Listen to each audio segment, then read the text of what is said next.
சின்ன முருகைய சிங்கார முருகைய சின்ன சின்ன முருகைய சிங்கார முருகைய கொஞ்சி கொஞ்சி தமிழ் பேசும் செந்தில் வடிவேலனவ கொஞ்சி கொஞ்சி தமிழ் பேசும் செந்தில் வடிவேலனவ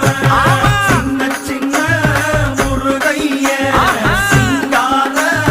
முருகைய கொஞ்சி கொஞ்சி தமிழ் பேசும் செந்தில் வடிவேலனவ சுப்பிரமணிய சாமி என்பார், கார்த்திகேயன் என்பார், சுவாமிநாதன் என்பார், முக அமுதன் என்பார், பாலசுப்பிரமணியன் என்பார், கருணாகரன் என்பார், கதிர்காம கந்தன் என்பார், கதிர்வேல சுவாமி என்பார்.